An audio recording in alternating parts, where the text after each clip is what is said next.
always ask me what Chance is like during the day because we do get crazy at night. Black man without People always one. ask me what Chance is like during the day because we do get crazy at night, but we're just a normal workplace. What's good, bro? What's good, bro? How your weekend going? It's alright, bro. How's yours? Man, just chilling. You catch the game the other day? Nah, I did. That boy Steph Curry, he's something serious. Yeah. Right now, I need you to high five your best friend. High five your best friend right now. Yes. Welcome back from vacation, Sean. Good.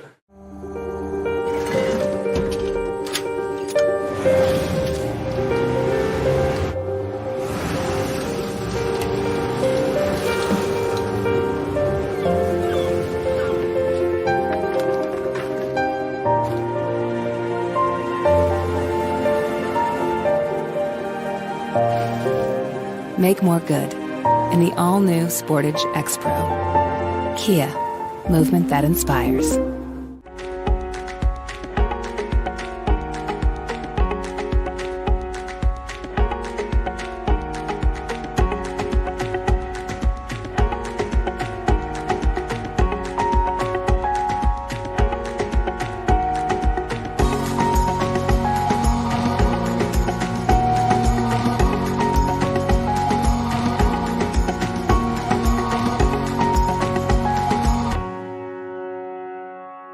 This is the place where roadside markets are filled with fruits and vegetables, small batch jams and made from scratch pies, where mountain trails are explored with friends with names like Ghost and Traveler, where award-winning wines, craft-made beers and spirits are raised, hearty meals are served, and nights are shared under star-filled skies. This is Center County, Pennsylvania. To find out all that's happening, visit us at happyvalleyagventures.com.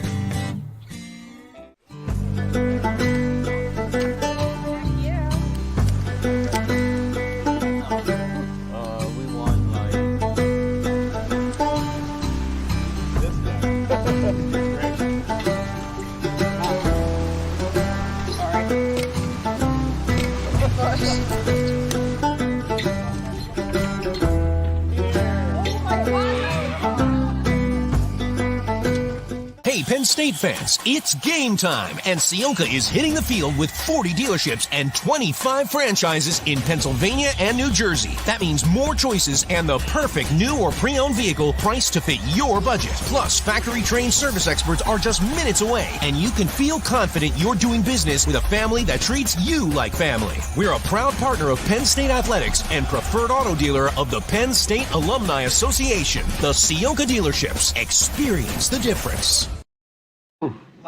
Boom, and we're live from Champs downtown on South Allen Street, right here in the heart of Happy Valley. It is the Blue and White Players Show. I'm your fake host, Chris Buchanani. I got the old school Keith Goon Conlon. Got the new school, Aeneas Hawkins. And joining us here from Champs for our first segment, Penn State offensive lineman Bryce Effner. Bryce. What's going on, guys? Happy to be here. Happy to have you here, man. 5-0, congratulations. Thank No better way to go into the bye week. Yeah, it feels great, and we're confident bye week's going to get us healthy, so I'm excited. Yeah, very good stuff. Has there been talk about what the plan is for the weekend? No. Not your personal plans, I don't know. No. It's a little creepy there, like, hey, we'll do it later. Like, are you guys off, going away, home? No. Yeah, y'all are here? It's a normal week of practice. We're training for getting ready for Michigan. And then, on the weekend, there's no game on Saturday, so we'll have that day off. But and then it's right into a normal Michigan week. Has that been the standard for the last few years? Yeah. I'm pretty sure that's a standard for every college program because, if you let, you remember when Phil Knight sent Dennis Rodman to Vegas when they were in the playoffs, and Michael Jordan had to go get him. Phil Jackson. Jeez, I'm getting in trouble for that. But Phil Knight might have been involved. Phil Knight was involved. They used his jet. Yeah, and Michael Jordan had to go get him in Vegas. They do not want that exact situation where guys are at home. Well, you guys are going to work out, Sunday, regular routine, all that stuff? Yeah. Okay. Yeah. Normal. I gotta say, the old man was pretty good about the buys back in the day. He was just like, you worked Friday night, you got done regular practice on Friday afternoon.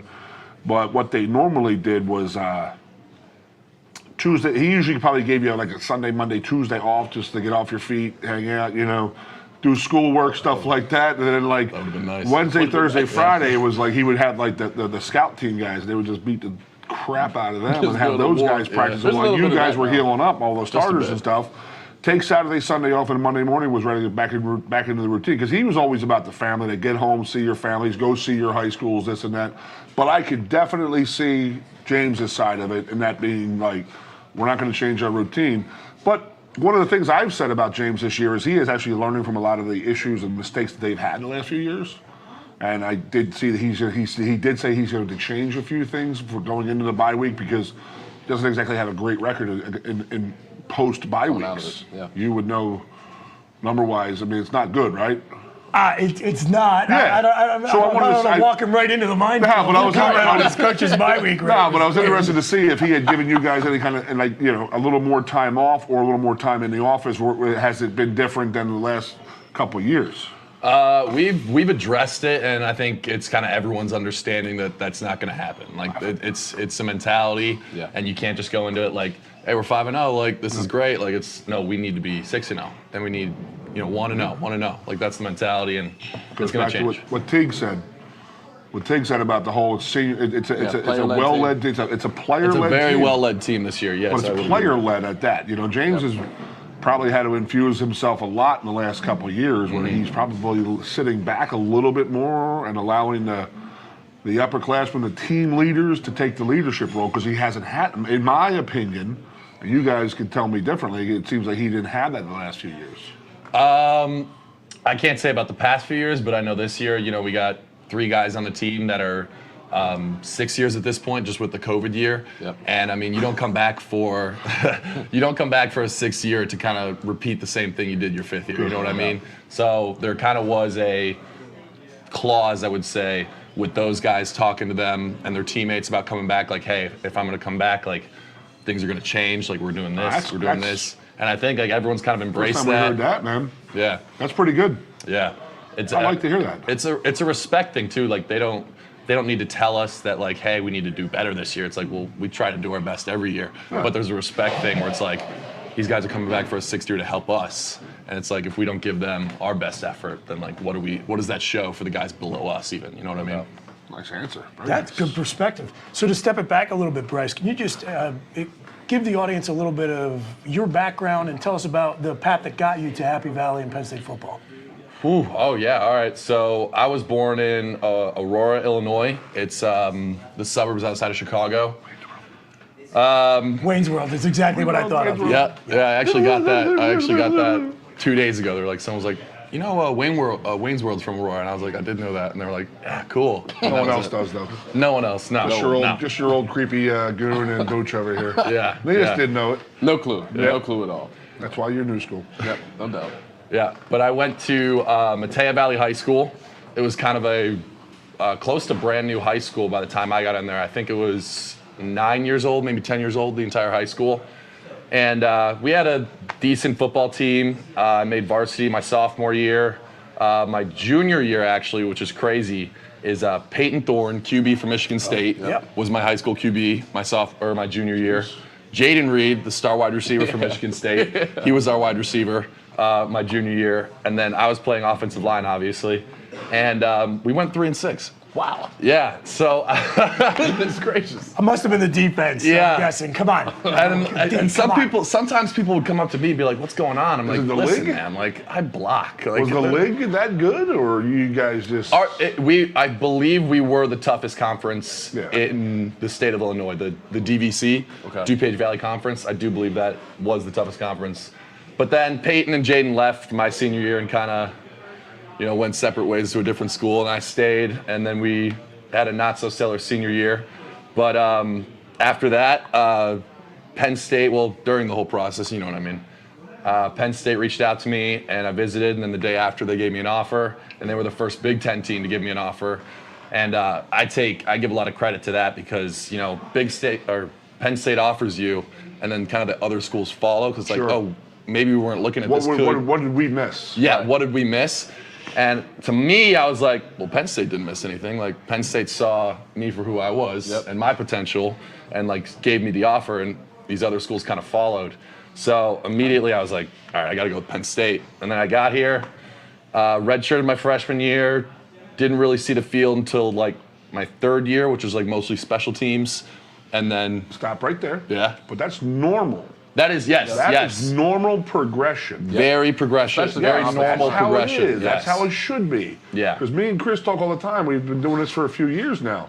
If you're expecting an offensive lineman to come in when they're 17 or 18 years old and start to play for you, first of all, that's an exceptional player. Yeah. And it's also a mark on your program's not set up well enough that you have to expect these guys to come in and play. Yeah, if you're at a good program, it's extremely difficult to come in your freshman year at offensive line and start. Yep. Yes. Can I pause you for a second and ask, who were some of the guys when you came in as an 18, 19-year-old kid waiting for the first 2 years that you were leaning on as OGs, resources to help you get to where you are now? Mike Mennett, Will Fries, even Ryan Bates. I believe he's on the Bills right now. Correct. He was he was only with me for 1 year, my freshman year, my true freshman year, and then his last year.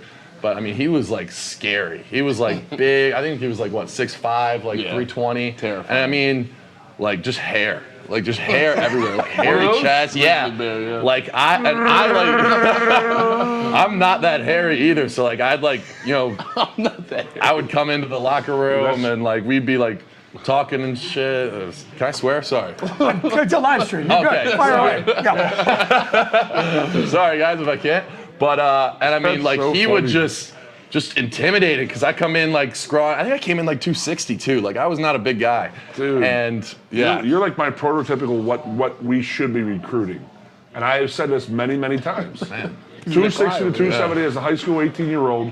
If you're 330, 340 in high school, you're fat. Yeah. I'm sorry, it's not good weight. And then you're going to spend a year knocking that weight off, and then a year putting it back on, and then all of a sudden your third year. You come in at 260, you put 30, 40 pounds on, boom, boom. Mm-hmm. You build them up from the base, man. Yeah, I was about 310 by my third year, and I was probably around like 290, bouncing around like 295 my second year. So I kind of put on a good progression. Gradual, yeah. Good weight. Yes. Yep. Yeah, and you're not worked into my body. Yeah. A lot like me. Yeah. Good. A lot of good weight. In my postgraduate days, you know, I put a lot of bad weight on. I had a lot of good weight on there already, so I just ruined it. So there's a lot of good stuff to talk about with this season, Bryce. So let's talk about that a little bit. It's no secret that Penn State has had some struggles on the offensive line, and particularly with the running game last year. And there's been a big turnaround in terms of our production in the ground game from 2021 to 2022. What have you seen being in the offensive line room with your position group? What's different this year that things just seem to be clicking and rolling along for you guys? I've gotten asked this question before. It's a popular question because the run game is obviously very explosive this year. But I'll give the same answer because I love it so much. Is when you have, we've had our struggles in the past, and I mean that's all on tape. I can't really speak that much for it. You got COVID, and then battling through all that kind of stuff. But this year when you got young guys behind you that are they're just coming in and they're so passionate to be running the ball in Beaver Stadium for 107,000 fans. Yep. And this is the first time they are doing this on a college level in a college atmosphere. I mean, they are like just super jacked up to be back there. And like when they hit the gap, I mean, it's like they have one thing on their mind is like, I'm going to score. Because like they're a freshman, 18-year-old, and they're about to score in Beaver Stadium. And I mean, that energy that they have when like we come to the sideline and they're like, they're just great blocking, like all this kind of stuff. Wipe these tears off my eyes. Yeah, I mean, we feed off that energy as an O-line because I'm a fifth year and it hasn't diminished my love for being on the field and playing, but we don't have, that twinkle in our eye anymore. Like, oh my gosh, like we're playing in Beaver Stadium. It's just, we're used to it. And like these guys, you're enjoying each moment as a senior. Yes. That's what you do as a senior. You enjoy it. Yes. And I mean, it's. But the fresh faces is pretty good though. Yeah. They're young. Their youthful enthusiasm is beautiful. Yes, it's beautiful to see, and it just gets the whole line so excited. Because and I'm seeing that they hit a hole.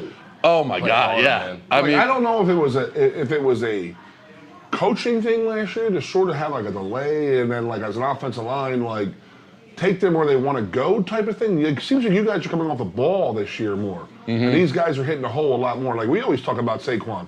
Even though like this 2016 with Saquon, he was always having to juke somebody at the line of scrimmage. Yep. You know, it just never seemed like we were coming off the football that hard, and it seems like you guys are doing that this year.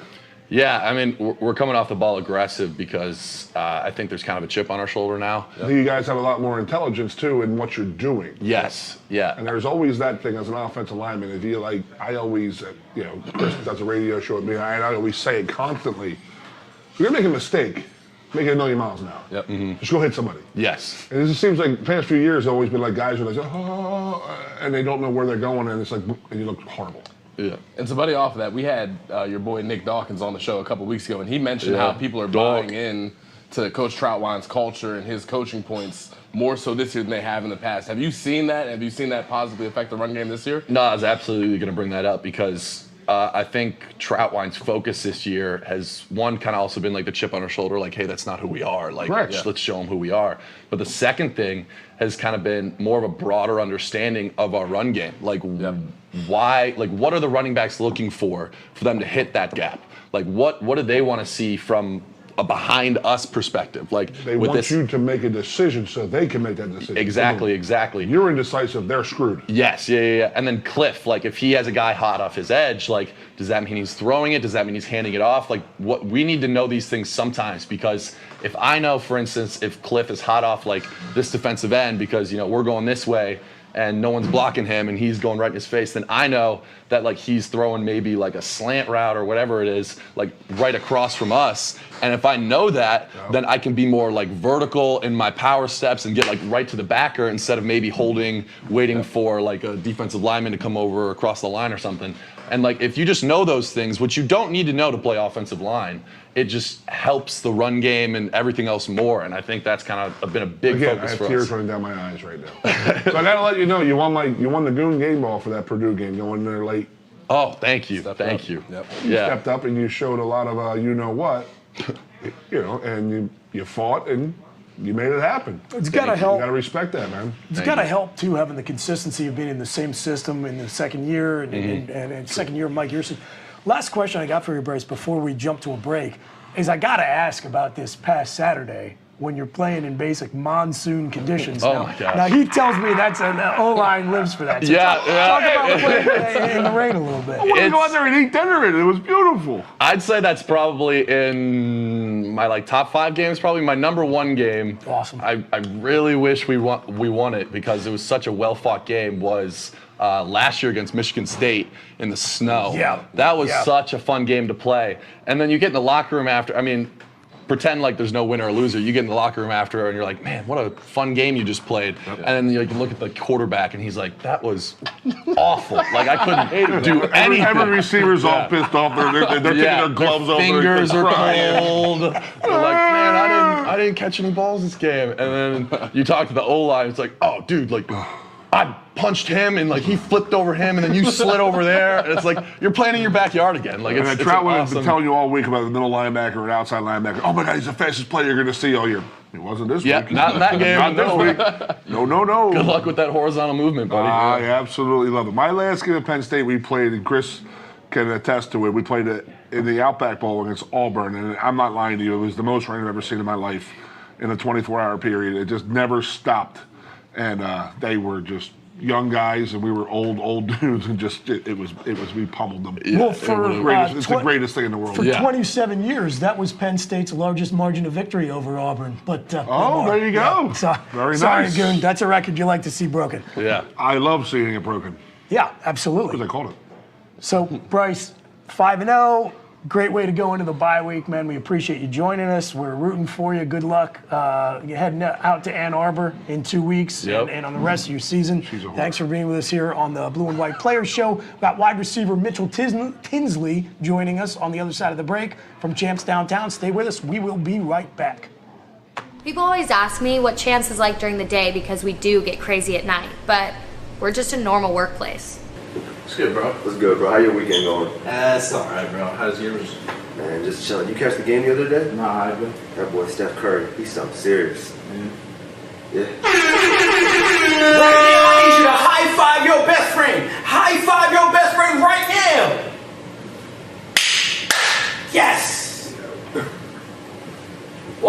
vacation, Sean? Good.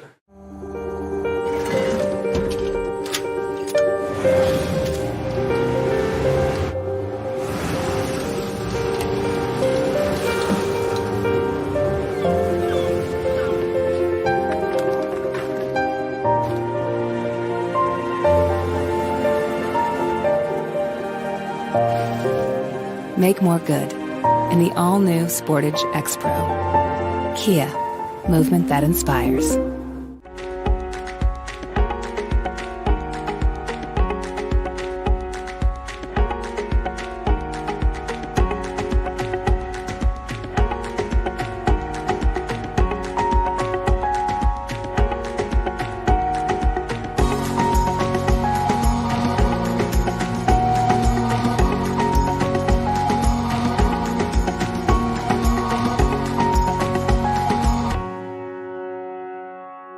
This is the place where roadside markets are filled with fruits and vegetables, small batch jams and made from scratch pies, where mountain trails are explored with friends with names like Ghost and Traveler, where award-winning wines, craft-made beers, and spirits are raised, hearty meals are served, and nights are shared under star-filled skies. This is Center County, Pennsylvania. To find out all that's happening, visit us at happyvalleyagventures.com.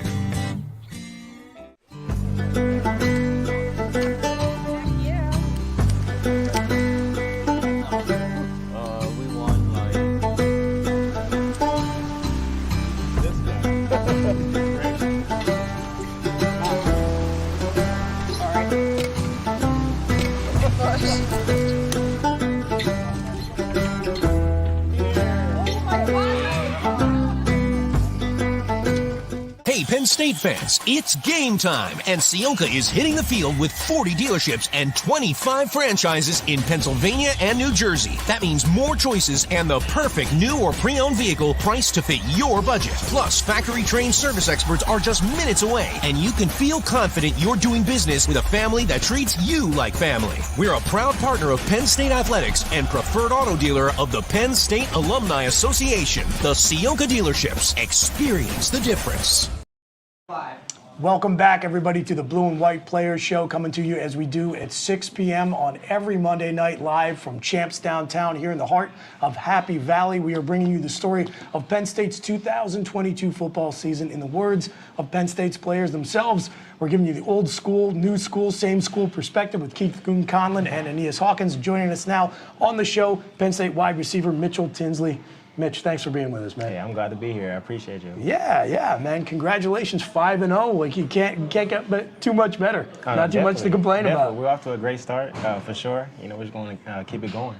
So, right out of the gate, your journey to Happy Valley has definitely been different than a lot of your teammates. Mm-hmm. For folks in the audience, I think many of the longtime fans, like myself, are still just adjusting to the new reality of the transfer portal and the opportunities that opens up for student athletes all over the country. So tell us a little bit about yourself and your path to Penn State. So originally I'm from Kansas City, Missouri. Chiefs fan? Yeah, definitely. Yeah, it was a big win last night. Definitely a Chiefs fan for sure. Grew up watching them.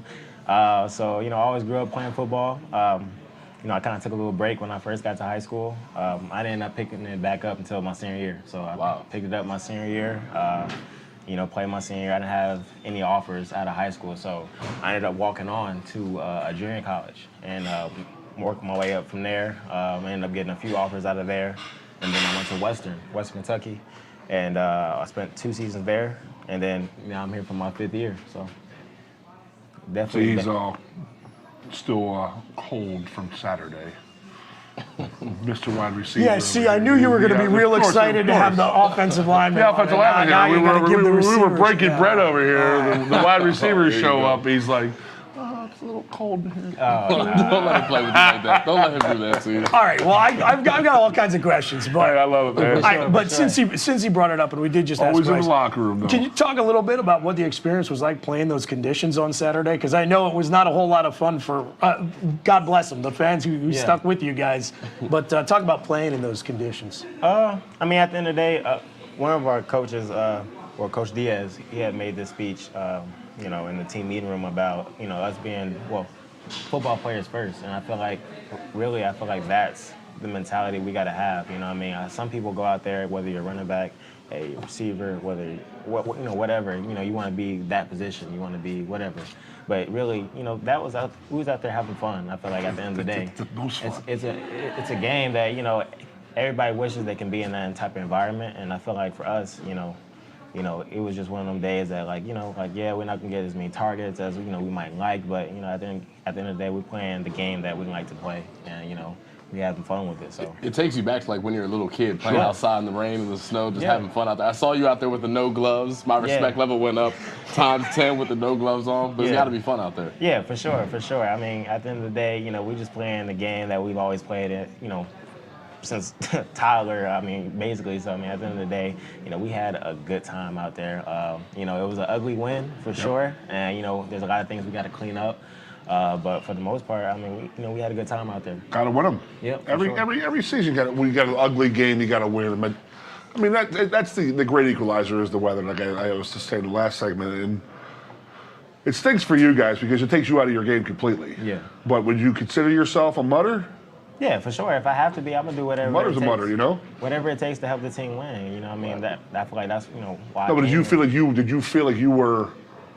I mean, obviously everybody loses a step in the rain and the mud, but obviously that field is so amazing. You barely even saw anything come up out of it. But I mean, there's guys who for some freaky reason are good in those conditions. I mean, some people also hate those conditions. Yeah, I mean. You're like one of those guys, I can listen to you right now, you're like, whatever. It's about technique at the end of the day. You know what I mean? I feel like if you're sound in your technique, I mean, wet conditions isn't going to really affect how you really step or you move out there. I feel like the only thing that really changes for me personally is, you know, just catching the ball. You know what I mean? Sometimes, you know, you might have to body it. It doesn't look as pretty, you know what I mean, when you're out there. But besides that, as far as technique-wise and everything, steps and those type of things, like I was out there moving fine. So beautiful. So I want to ask a little bit about football transition coming into Penn State, and then your personal life transition, making that move as well. But first of all, I'm a college football junkie, so I actually watched a lot of Hilltoppers games the last couple of years. So I knew we were getting a good player when you came here. That's a wide open offense. What was the transition like for you coming from the offense you played in the last 2 years at Western Kentucky into Mike Yurcich's system over the summer and the spring? I mean, I think a lot of people has asked me that question in the past, but what a lot of people don't know is this is my 5th offense I've been in. Okay, so right. you know, I've been in a similar offense, you know, to this my first year, second year. So I mean, it's not like I played football before, so it's not like, you know, I was in a pass happy offense last year and everybody wanted to know how I would adjust in this offense. But I feel like at the end of the day, it's just about learning the offense and learning your assignments and executing. I feel like that's what it really comes down to. And, you know, at first in the spring, of course, you're going to have bumps in the road as far as, you know, learning the plays and that type of thing. But for the most part, the coaches, Sean, you know, I mean, everybody really helped me, you know, develop and help me learn the offense at a good rate. Football. Yeah. Doesn't matter. Yeah. Where you're from, when it all comes together, it's always about just playing for the team and playing for your boys. I mean, you can sit there and say you're playing for 107,000 people, but, you know, bottom line is you're playing for your boys. You're playing for your teammates. You're playing for your coaches and all that, and your family. And that's why it's the most beautiful game in the world. No, for sure. You talk about playing for your boys. You're in a receiver room that's loaded with talent. We talk about Keandre. We talk about Parker Washington, and some of the young guys stepping up too. What has it been like, you know, being a receiver room that's been more of a group effort rather than the year before you got here, where it was kind of Jahan Dotson putting the team on his back? What have you seen out of those guys? I mean, honestly, I feel like the amount of depth we have in our room, I feel like anybody can go. I feel like, I've been saying this, you know, all year. I mean, I feel like first string, second string, third string, we can all go, and we all have confidence in each other, you know what I mean, to make those big plays, to make that big block, you know. I feel like that's what it really comes down to. And then, you know, us hanging out outside of the facility really helps us too, because I feel like, you know, we're a real close unit for the most part. So, yeah, I mean, honestly, I got full faith in everybody that steps on that field, you know, especially, you know, in our room. So you can tell the unit is close because, you know, obviously the fans are going to look for the receivers who are catching the ball and making the big splash plays. But one thing I've noticed this year is the way you guys are blocking down the field when your brother gets the ball, man. That's been fun to watch for sure. Yeah, I mean, the run game works hand in hand with the pass game. I mean, you can't really do one without the other. I mean, I feel like at the end of the day, us being a balanced offense and us having success in the run game so far, I mean, it's really going to help us in the pass game later on in the season. So I feel like it's a positive thing for sure. The old adage is you have a 20-yard run, you guys aren't blocking. They break into 50, 60-yard touchdown runs when you guys are blocking downfield. That was Kenny Jackson teaching us that back in the day. And you guys are blocking great. These guys, I mean, those guys aren't breaking those big plays without you guys. You get the offensive line and tight ends all you want, but past 10 yards, that's on you guys. Yep. And there's I always love these little battles between the little guys out there. And they're like, little scrappers and stuff like that. But hey, you guys have your game in a game. Yep. There's no doubt. Like O-line, D-line, and linebackers, the front seven have our own little game. And you guys have your little game with defensive backs and wide receivers getting after it. Right, for sure. And it goes every day. Yep. It goes into practice, into the weight room, I mean, even other teams and stuff. So, again, it's the greatest game in the world because you're not successful if there's one guy not doing his job. Yep. If the left tackle's not blocking, we're done. Yep. Center's not stepping the ball right, we're done. You're not catching the ball, you're not throwing the ball defensively, you're not tackling this and that. It's done. It's all based on team play, and you're never going to be good if you don't have that team concept going. Yep, for sure. So I like all this football talk. Of course it is. But I gotta ask. So you're gonna get to in a few weeks experience your first whiteout at Beaver Stadium. It's awesome. I'm sure you've heard that a million times. What was it like when you got to come out of the tunnel for the first time and play in front of the home crowd? When you played against Ohio a few weeks ago. Just talk us through what's going through your mind in that game. It was really amazing, honestly. I mean, I remember sitting in my dorm room at Hutchinson Community College when I first got out of high school. And I remember watching the 2019 Michigan versus Penn State whiteout game and just being like, man, I wish or hope one day that I get to play in an atmosphere like that. I never knew that I would actually get here or be here, but it was always a dream of mine. That's amazing. And then you're out there in front of that crowd. Hey, does that stick with you for very long, or did you take a moment or two to take that all in? I think in the initial walk out of the tunnel, I'm kind of okay, I'm here, But then it's kind of you can't stay in there too long because you need to focus, you need to be locked in, If I was just sitting on the sideline and I was just spectating, I could be Fourth like that. quarter up 25 points, you can look around. Yeah, but in the moment, it's okay, I got a job to do and I have to do it well. You know what I mean? So my goal is to execute at the highest level I can. So I feel like once I got to the sideline, it kind of all that went out and I wasn't even focused on the crowd. I was just focused on, whenever we got on offense, I was going to execute at a high level. So. Do me a favor. Next time you run out, look up at the straight ahead, the addition up top, the north end zone. Mm-hmm. Look at the top people. They're this big. Yeah. You're just like, whoa, dude. Wow, this is real. We're here. This is really, really, really real. It's amazing. You're right. And then go on top of the suites and on top of the press boxes and see the state police sniper boxes. That's fun. Yeah. But these guys are tiny, tiny, tiny. But it's awesome. Right. Oh, you're right, though. I knew you were going to bring up the sniper boxes. I know, right? saw where you were going right away. But you got to be.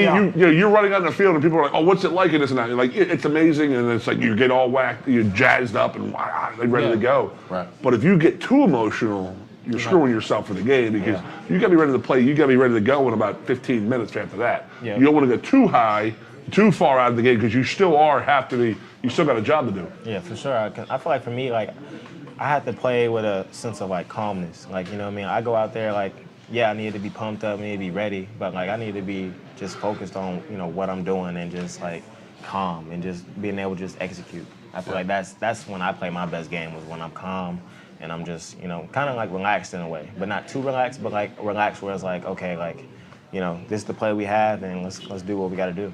So. You talked about sitting in your dorm room and looking at the 2019 whiteout against Michigan, and knowing that you wanted to be a part of something like that, but not necessarily knowing that you would be. What did it take to get from that point to the point that you're at now mentally? I can't say it was easy, for sure. There was a lot of days, when I was man, I don't know if this is going to work, especially, my first year, 2018, when I first, of course, when I first went to JUCO, I was I was second, third string, so I wasn't, I was second string. I was playing a little bit. I was playing mainly special teams. But I was like, okay, like some way, somehow, like I got to make it happen. And I feel like for me, that was just always been my mindset, throughout these last 3-4 years is just, make it happen regardless, just execute. So I feel like that's the biggest thing. It's just execution and, being where you're supposed to be and, always just having that dog mentality. Yeah. It's a hell of a journey, man, from where you started, where you are. And we had Jair Brown on a couple weeks ago, like very similar. Like it's so cool talking to Bryce last segment about the balance of veteran leadership and young freshman talent on this team. It's a really cool combination. But what has it been like for you having to, I think about not just the football transition we talked about, but you're coming to a new state, you're coming to a new school, you got to acclimate to life as a student, life as a football player at Penn State, and all of that is, in your case, the second or third time you've made that transition. What's the move to the Happy Valley been like for you? I mean, I hope we've been treating you well. Yeah, for sure. I mean, I would say, the move to a different state, that wasn't really a big deal for me. Like, I've always just wanted to explore and, be in different, new places. A lot of love for Andy Reid here, too, I will tell you. We're still big Andy Reid guys, True. so we're rooting for him. For sure. I'm on the same diet. For sure. I feel like for me, like, I feel like I've never been the guy where it's like, man, like, I miss home. Like, sometimes you miss it, of course, but like for me, like I've always wanted to explore and see new places. And, me being here this last year, it's been awesome. I feel like the fans, have been awesome. It's a different atmosphere for sure. There's a lot more of them. For sure. But like, the fan base is awesome. State College is awesome. So I haven't had any problems since I've been here. So keep winning. Yeah, for sure. It's even better. Yeah, that's where it's at. It's a whole lot better. You get back 10, 15, 20, 25 years from now, and they'll still love you. No doubt. Yeah, and maybe if you're really lucky, you could end up on the cover of Sports Illustrated. Right. I don't think that's as big of a deal anymore. I don't even know if they still print Sports Illustrated. It's still a big deal. It's still a big deal.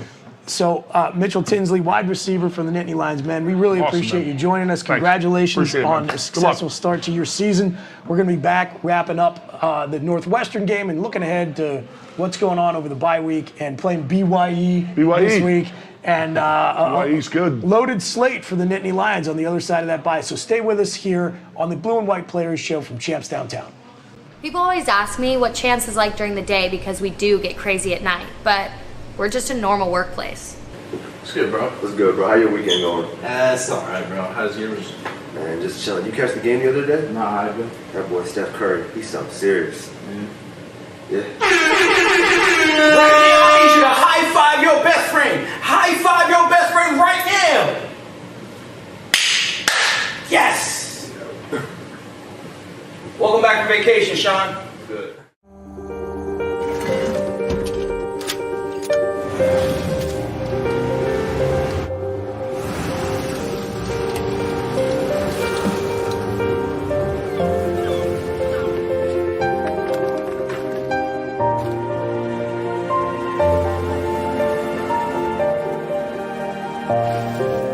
Make more good in the all-new Sportage X-Pro. Kia, movement that inspires.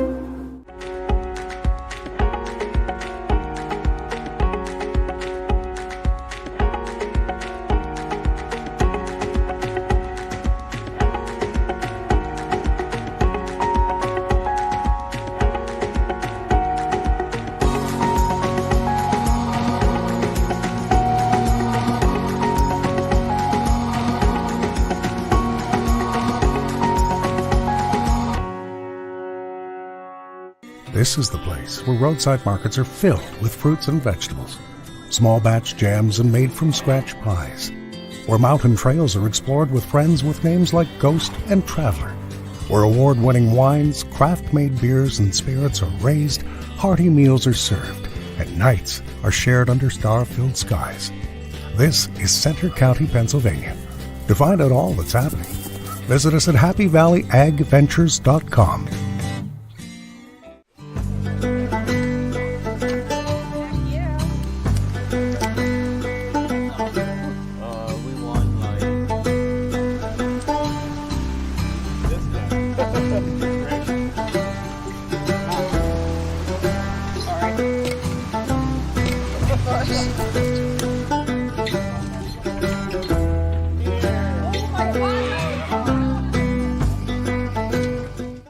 State fans, it's game time, and Sionka is hitting the field with 40 dealerships and 25 franchises in Pennsylvania and New Jersey. That means more choices and the perfect new or pre-owned vehicle priced to fit your budget. Plus, factory-trained service experts are just minutes away, and you can feel confident you're doing business with a family that treats you like family. We're a proud partner of Penn State Athletics and preferred auto dealer of the Penn State Alumni Association. The Sionka dealerships. Experience the difference.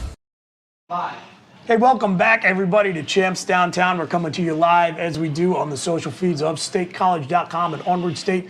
Every Monday at 6 p.m., we will be here all throughout Penn State's football season, bringing you the old school, new school, same school perspective on the Nittany Lions 2022 season. Through the words of the players themselves, very fortunate and thankful to have Bryce Effner and Mitchell Tinsley join us for tonight's show. A reminder that you can go to sopapaternofund.org and make a donation of any amount between now and December 31st and be entered to be the winner of this one-of-a-kind Penn State football helmet signed by every Letterman and every Nittany Lion who joins us on the show all throughout the season. I am your fake host, Chris Buchanani. I am joined by Keith Goon Conlon and Aeneas Hawkins. That was good stuff, guys, man. I really enjoyed both. 10 for 10, boys. Yeah. 10 for 10. We really are 10 for 10. It's a lot of fun. Love talking to these guys, getting to know these guys. I mean, this is exactly what we wanted to do this show for. Yep. Is to let people know who these type of these guys are, because I mean I've said it, every show so far. You hate coach speak. Yep. Oh well, we're gonna watch the film. We're gonna get back to you and this and that, yada yada yada. It sucks. I mean, it's not just Franklin. It's every coach. Yep. Paterno was the worst. Bill O'Brien was brutal at it. Bill was such a great filibusterer.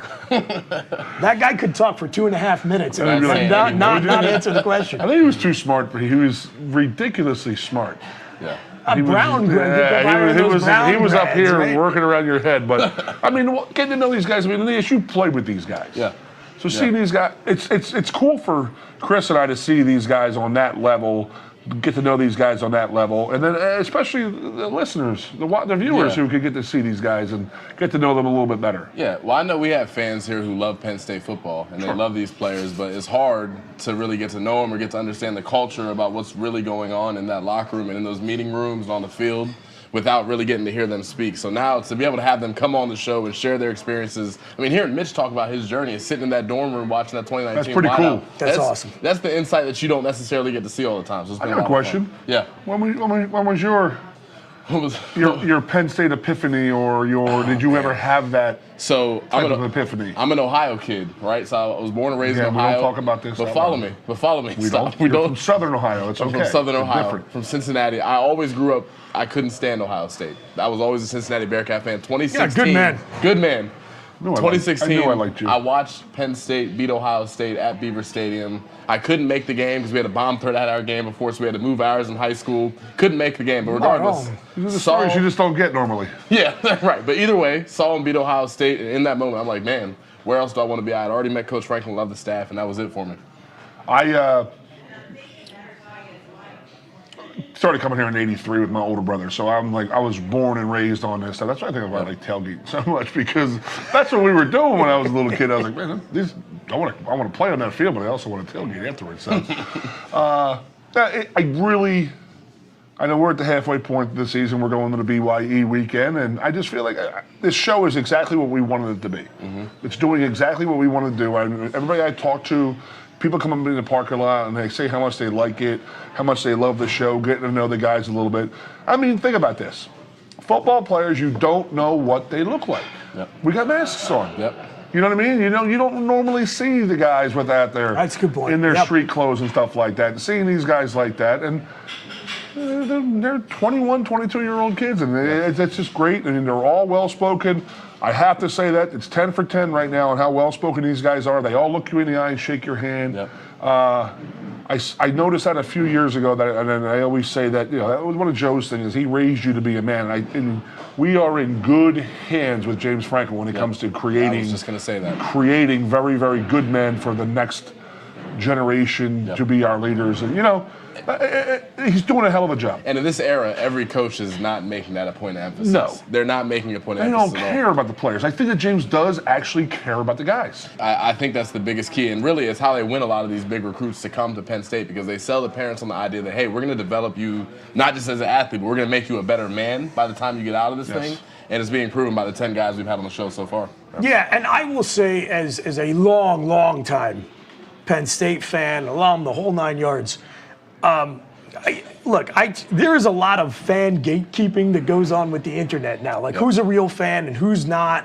I don't get into that. If you want to follow, however you choose to follow this team, that's fine. If you want to treat it like an NFL team and care only about the win-loss record, someone may tell you that's not the right way to be a football fan of Penn State. I'm not going to be that guy. Right. But for me, it does matter a lot, honestly. Like, if I only want to care about wins and losses, I can just watch the Eagles, and right now they're 4-0, so I only have to care about the wins. But when I watch college football and when I watch Penn State, I engage with it differently, and it is important to me that we are upholding the values that has always made being a fan of this program feel a little different. And I have been telling people behind the scenes, and when I deal with fans publicly, the one drumbeat I've repeated for years and years is that I give James a ton of credit, because I think it is very, very hard to stick with that right now, especially when you are at a high-profile Power 5 program. He's been under where the pressure is on to win, microscope. and you're under the microscope. To stick with that and to not cut those corners is very, very difficult, and I think he's done a good job.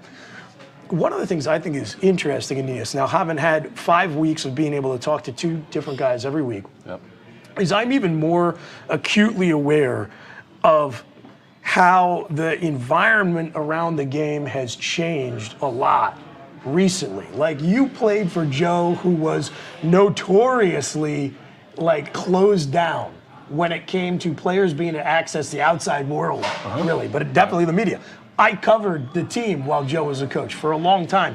So it is a big jarring difference to Goon and to me to see the sport have opened up so much. And, the world you are in now, like NIL, I think that has been a big part of it. But also social media, probably just the direct access the athletes have. It just seems to me like that adds an entirely different dimension of pressure to your generation of college football player and everybody after you. No doubt. That the microscope is just different. It's ridiculous. It's definitely different. And that's, again, why it's so important to have a guy like Coach Franklin at the helm, who is leading by example. Say what you want about him as a football coach, but when he gets in front of the camera, when he's presenting himself in the community, there's a certain way he presents himself, and his players follow suit typically. And that's what we've seen from the guys that have come on the show. But I will also say, to have guys be able to come on and talk and share about themselves and develop, there are a bunch of cameras sitting in front of us and they're bright lights, and it's a challenge. It helps them develop, again, beyond just being football players. It gives them confidence, and it gives them the tools they need to go succeed beyond football, which every Penn State football fan wants to see, regardless of how they feel about the program. 100%. And what you're also seeing is the geography of our team has changed. I mean, we're talking to 2 guys today, Aurora, Illinois, and Kansas City, Missouri. By the way, Aurora, Illinois, like Wayne's World, no awareness of this? I've heard of Wayne's World. I just let Goon make his jokes. I know a little Wayne's World. That's as far as I can go into that. Okay, right now. I wrote a 13-page paper for a film class when I was at Penn State on Wayne's World. Yeah, that is A+. I hear the way you talk. Congratulations. Yeah, thank you. You're a professional BSer. You're very good. You wrote it. Did you type it too on your on a typewriter too? Ding, ding, ding. Yeah. I had to mimeograph a copy from my professor. Yes.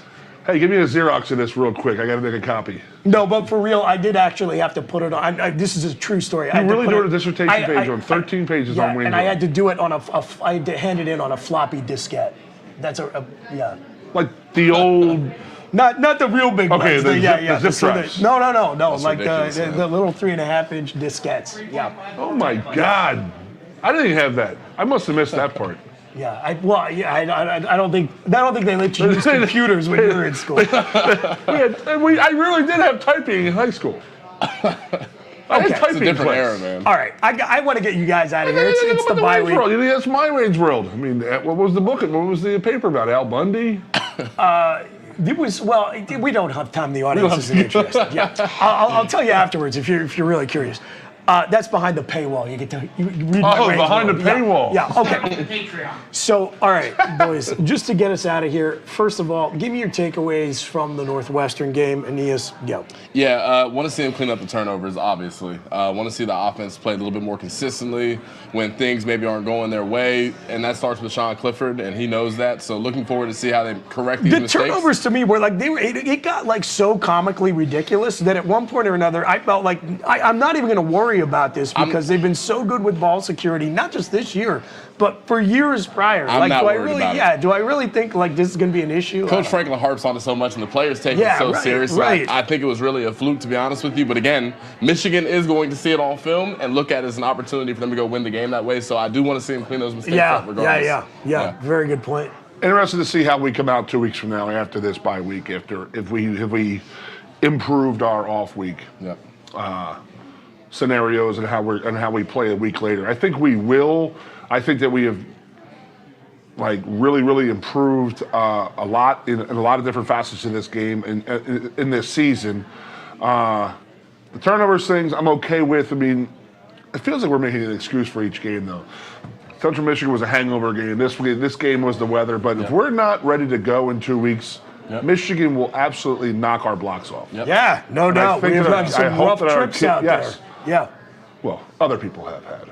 Yeah, well, that's true. Yeah, God bless you guys. Holding. Shit. No, but we've gotten better, and each week, I hope that we are understanding that it is going to be a bear to go out there. They just announced it to be a noon game, which is going to be. Which I like for Penn State. It's 11 a.m. for Michigan guys, right? It's noon for us. Yep. As a player, you love it. As a fan, it sucks. Yeah. Well, but it is what it is. You know what? We get that dub. I'm not going to care. But as an away game, and you're just sitting in the hotel room, and for a night game, it's the worst experience in the world. Yeah, sure. So these guys are up 6 o'clock, 7 o'clock in the morning, getting their breakfast, getting taped up. You're right, too. Get to the stretch game, boom, game over. You're back home.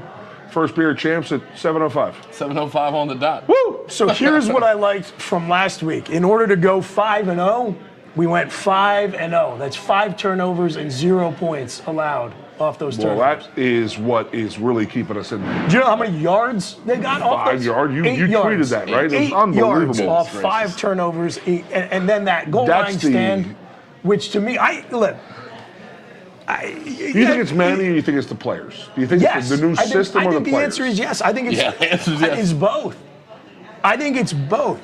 He's putting the aces into places. The talent that we have recruited to the program over the last few years is really starting to round out. It's like I said, this great balance of veteran leadership, youthful talent, and I love Manny's system.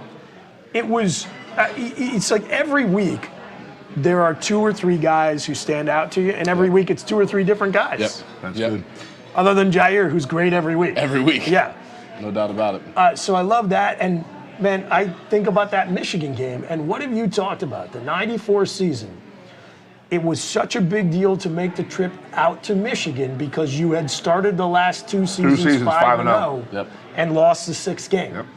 Well, right now, we remember what 5-0 looked like last year, and in all likelihood, Penn State might not be number 4 like they were like, but they're going to keep moving up over the bye week.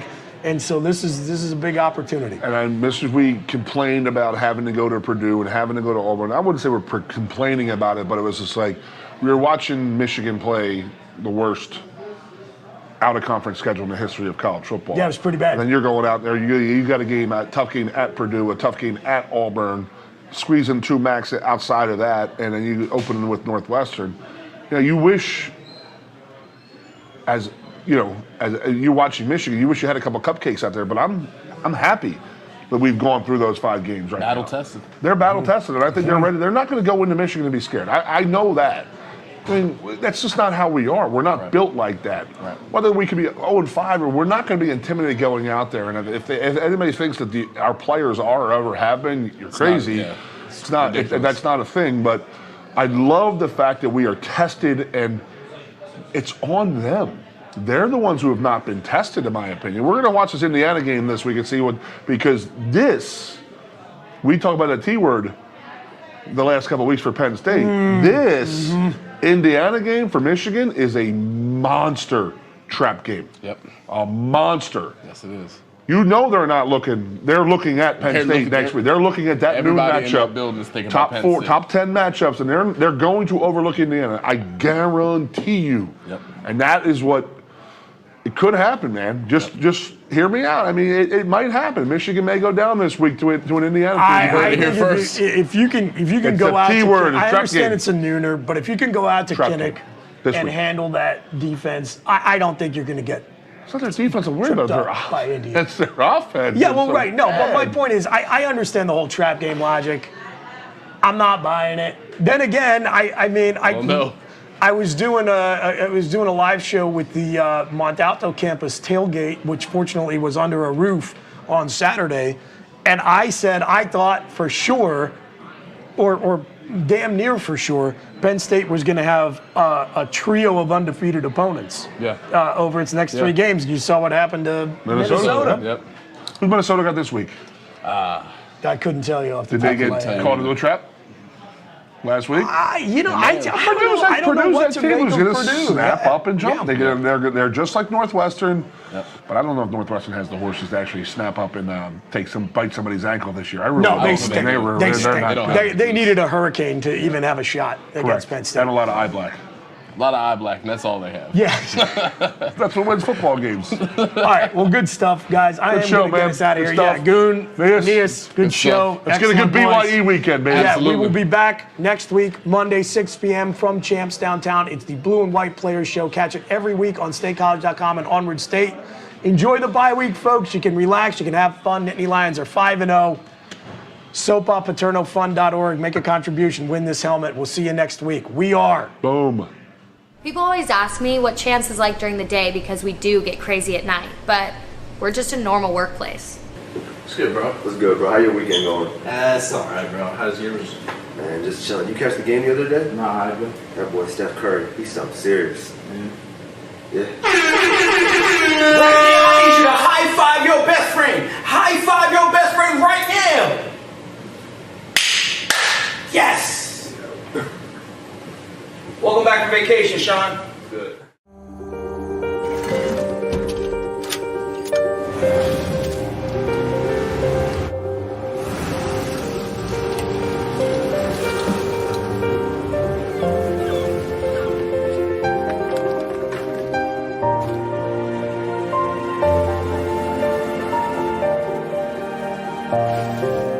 Make more good in the all-new Sportage X-Pro. Kia, movement that inspires.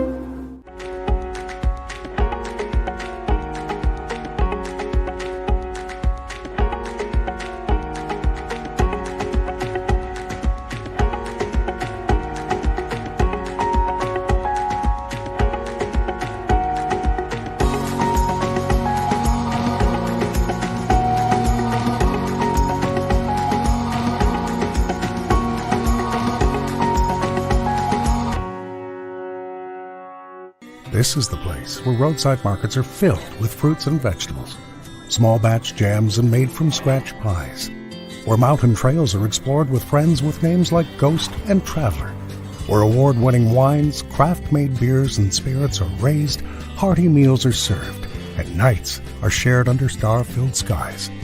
This is Center County, Pennsylvania. To find out all that's happening, visit us at happyvalleyagventures.com.